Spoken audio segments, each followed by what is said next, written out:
Huyu mrembo anatambulika kwa jina la Milon. Ni mwanamke mrembo lakini ni mpole, hapendi kuzungumza. Ni mdada ambaye kila kitu huwa kinaamliwa na wazazi wake, ikiwemo ni nguo gani avae, kitu gani asomee na ni maisha gani pia aweze kuishi. Licha haya mambo yote, Milon shuleni alikuwa ni kichwa sio mchezo. Kila masomo alikuwa ni mtu wa kwanza, na wazazi wake walikuwa na wasiwasi sana ni mtu gani ambaye atakuja kuishi na mtoto wao. Hivyo kila siku alikuwa anajitahidi angalau kutafuta mwanaume ambaye atakubali kumwoa bimdada Milon. Yaani harakati za wazazi za kumwandalia maisha mazuri mtoto wao ambao walikuwa wanampenda. Milon alikuwa anajichukulia poa sana, yaani alikuwa anajiona kama ni mdada ambaye sio mrembo, lakini leo anakutana na mpiga picha anayetambulika kwa jina la Rafi, kijana aliyetokea kijijini, anapiga kazi kila itwapo leo, na alikuwa anaishi ndani ya geto ambalo walikuwa wanashia watu watatu. Rafi hakuwa na maisha mazuri sana, bali alikuwa anategemea kutoka ili mkono uweze kwenda kinywani, lakini pia alikuwa anatuma pesa nyumbani ili kulipa deni la familia ambalo baba yake kabla ya kufariki alikuwa anadaiwa. Sasa leo bimdada baada ya kukutana na muungwana akasema hebu kaa hapo kwanza nikupige picha, tabasamu kidogo, kisha akamwonyesha. Bimdada akatokea sana kuielewa hii picha,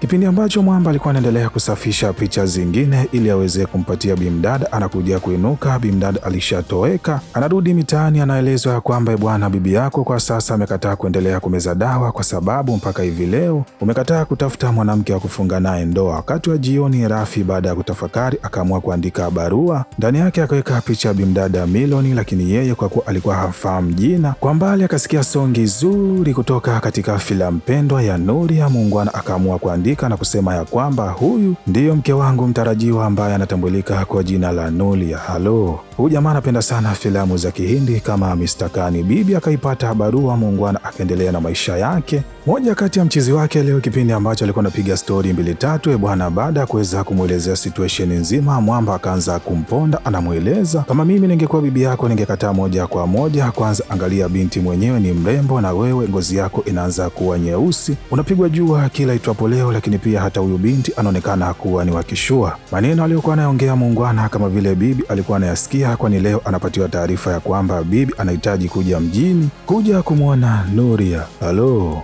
hii ni shida. Rafi akavurugwa akaingia kitaani kumtafuta bimdada, lakini kwa bahati nzuri akafika katika eneo ambapo alikuwa anasoma. Kwa nje kulikuwa kuna bonge moja la bango, lakini pia kulikuwa kuna picha ya bimdada akionyeshwa kwamba ndiyo mtu wa kwanza anayeongoza katika haya masomo. Lengo ni kuweza kumpata bimdada. Mahangaiko yalikuwa ni mengi sana, lakini hatimaye akafanikiwa kukutana na bimdada. Anampeleka Chobingo na kuweza kumwelezea kila kitu, na hivyo anamuomba bimdada waigize kama vile wapo kwenye mahusiano. Bimdada anakubali. Bibi anafika mjini na anafanikiwa kukutana na bimdada Nuria. Stori zikawa ni nyingi, lakini bibi alikuwa anaeleza sifa za kijana wake. Anasema ya kwamba hakika huyu ni kijana mpambanaji. Wazazi wake walifariki akiwa yeye mdogo pamoja na wadogo zake wawili wa kike. Baadaye akaja kupambana mjini na huwa anajitahidi sana kuweza kunitumia pesa za matumizi. Sifa zilikuwa ni nyingi sana, lakini zote zilikuwa ni nzuri. Dada alipoulizwa kuhusu wazazi wake akadanganya, akasema ya kwamba wote walishafariki na kwa sasa anaishi hostel. Bibi akamwonea huruma bimdada kwa kubaki duniani peke yake, lakini pia akampatia zawadi ambayo ilikuwa ni matali ya fedha. Akamweleza kwamba haya nilipataga zamani sana, nikaweka ahadi ya kuja kumpatia mwanamke ambaye atakuja kuolewa na Rafi. Leo wakati wa jioni, bibi alionekana kuwa na furaha sana na kumpongeza Rafi kwa kwenda kumwonyesha mwanamke ambaye atamuoa. Milon naye akawa anaangalia sana ile zawadi aliyokuwa amepatiwa, lakini pia akamuuliza mfanyakazi wao ambaye naye alikuwa na matali kama ile ambayo alikuwa akapatiwa na bibi. Mfanyakazi anamweleza kwamba hii nilipatiwa na bibi yangu huko kijijini na ni ya zamani sana. Bimdada akawa anatamani kufahamu zaidi maisha ya kijijini. Dada anaelezwa wanawake wa kijijini mara nyingi huwa hawasomi, kwani wao asubuhi huwa wanaenda shambani na jioni huwa wanaangalia mifugo. Milon anasema ya kwamba anatamani sana siku moja aje apelekwe kijijini akaangalia hayo maisha, lakini pia akajifunze zaidi. Milon pamoja na bibi bila kumsahau Rafi wakawa wanatumia muda mwingi kuweza kukutana. Stori nyingi za bibi zilikuwa ni za kumsifia Rafi, lakini pia akimweleza jinsi ambavyo kijana anavyopambana na mpaka akapelekea kuweza kufanikisha kuwaozesha dada zake wawili. Dada leo anarudi nyumbani anakuta kuna ugeni wa kutosha. Halo, ukikuta ugeni kama huu jue tayari jambo limekamilika. Ongwana anadai ya kwamba amekuja ndani ya hili eneo kwa lengo la kijana wao kuweza kumuoa bimdada Miloni kabla ya kuondoka kuelekea Marekani kwenda kusoma masomo ya MBA. Hivyo Ongwana wanauliza kama bimdada na picha yoyote ili waweze kumpelekea kijana wao. Wazazi wanasema kwamba huyu bwana hanaga picha, huyu labda za kwenye simu, lakini Miloni anasema kwamba picha anayo, kwani kuna siku alienda feri akafanikiwa kuweza kupiga picha. Lakini bibi leo anampa darasa kijana wake Rafi, anamweleza kwamba bwana afanya mpango aweze kutafuta kazi nyingine. Kazi ya picha inaonekana haikupi pesa ya kutosha, na endapo ukimoa bimdada Nuri na akawa anaingiza pesa nyingi huenda ikaleta shida kidogo. Hivyo anamwasa kijana wake kama vipi basi anzishe biashara. Miloni pamoja na Rafi wakawa ni watu wa karibu sana. Kila itwapo leo, siku moja mshikaji akagundua ya kwamba bimdada alikuwa sio mtu anayependa sana kola, kwani anadai ya kwamba kipindi ambacho alipokuwa mdogo babu yake alizoea kumletea soda ya Kampa Kola, lakini babu yake baada ya kufariki watu wa viwanda wakaacha kabisa kuzalisha Kampa Kola, hivyo anadai ya kwamba ndio soda pekee ambayo huwa anaipenda.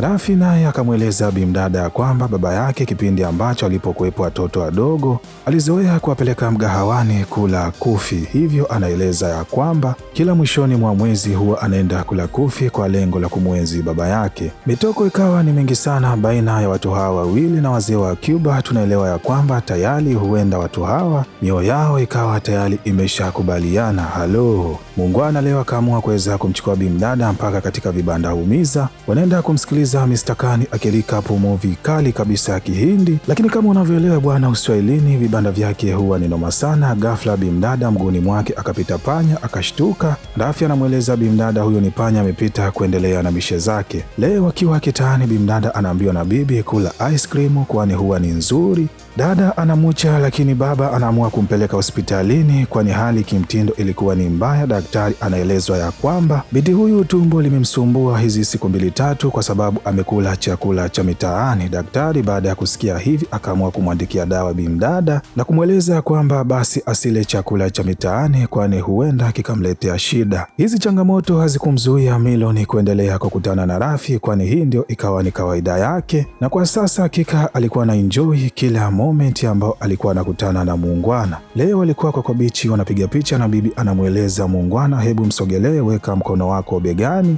usimwogope kwani huyo ni wa kwako. Kipindi ambacho bimdada alikuwa anaendelea na hizi harakati, kwa mbali anamwona mfanyakazi wao naye alikuwepo ndani ya haya mazingira. Kumbe alifanikiwa kumwona bimdada. Miloni leo wakati wa jioni anamfuata mfanyakazi na kumweleza yule kijana hana mahusiano naye yoyote ya kimapenzi. Mfanyakazi anamweleza bimdada, jitahidi ufanye maamuzi yaliyo sahihi kwani wewe ni msomi. Kwa sasa wazazi wako wanahangaika kukutafutia mwanaume kwa ajili ya kukuoa. Dada akasema isiwe kesi. Siku inayofuata akaenda kukutana na mshikaji ambao ilitakiwa aweze kufunga naye ndoa. Mwamba akawa na matambo mengi, maneno 3 akawa ni ya Kihindi, maneno 6 ni ya Kiingereza. Halo, hii ni hatari. Anamwambia bimdada, wewe kula keki, mimi na kunywa chai kwa sababu nipo kwenye diet. Lakini pia muungwana anaendelea kutamba, anasema ya kwamba anatamani sana kama akifunga ndoa wakae mbali kabisa na wazazi wao. Miloni anamweleza mshikaji yeye anatamani maisha ya kijijini, yani anahitaji maisha ambayo yatakuwa ni simple. Wakiwa hapa bwana, si akamwona Rafi pamoja na washikaji wake, bila kumsahau bibi ambaye alikuwa anasherehekea siku yake ya kuzaliwa. Bimdada macho yote yakawa kwenye familia ya kina Miloni, akapoteza kabisa focus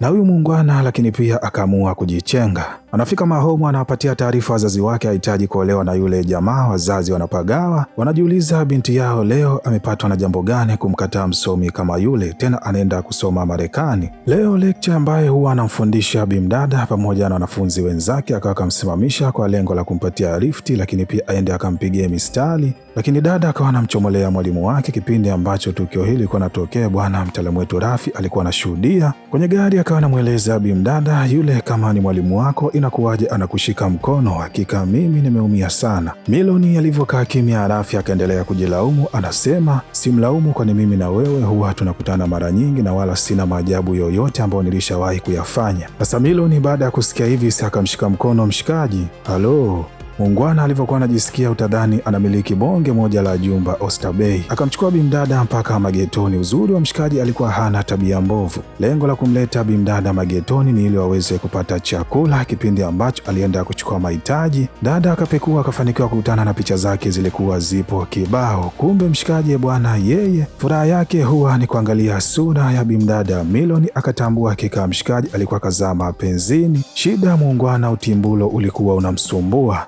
Bibi leo alikuwa anahitajika kurudi kijijini, hivyo anamuita kijana wake na kumweleza nina kikao. Anamweleza kwamba ninatambua yule binti jina lake sio Nuria, lakini pia sio binti ambaye anatoka katika dini moja na sisi, lakini pia kwa sasa ninakueleza mjukuu wangu, achana kabisa na kupambana ili kuweza kulipa deni ambalo baba yako alikuwa kalikopa. Kwa sasa ninakushauri pambana kujenga maisha yako, na ikikubidi basi fungua kiwanda ili kipato kiweze kuongezeka. Rafi anamwelewa bibi yake, lakini pia alitambua ili aweze kumridhisha zaidi bimdada ambaye alikuwa anampenda, amtafutia kitu ambacho alikuwa amekimisi, lakini pia alikuwa anahitaji afungue kiwanda cha kutengeneza soda ambayo mpenzi wake kwa sasa alikuwa anaipenda. Anaenda kiwandani kuulizia kuhusu Campa Cola. Anaelezwa kwamba kuna mzee mmoja alikuja kuchukua formula na kwenda kufungua kiwanda nyumbani kwake, sababu mke wake alikuwa anapenda sana hizo soda, na miaka mingi sana imepita bwana. Mshikaji akafunga safari mpaka kwa huyo mzee. Baada ya kufika, mzee anafanikiwa kuweza kumpatia hiyo soda.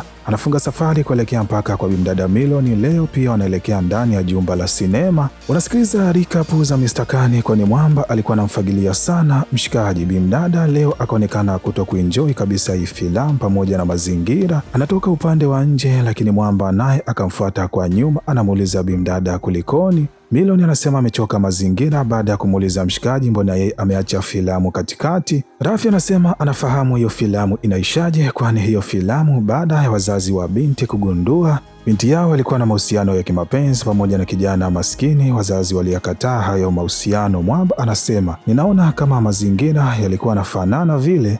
Dada akatabasamu, lakini akasema hebu tuondoke bwana. Washikaji wakasepa, lakini nadhani hadithi yao ya mapenzi huenda ikawa ni tofauti na ile ya kwenye filamu bwana. Hapa ndo tunafika mwisho hadithi yetu, lakini kama umeipenda video hii na umeenjoy ama umejifunza jambo jipya, basi usisahau kushare, kulike na kusubscribe ili kuwa mwanafamilia kupata vigongo vikali vilivyonyooka na kupoa kama hivi kila siku.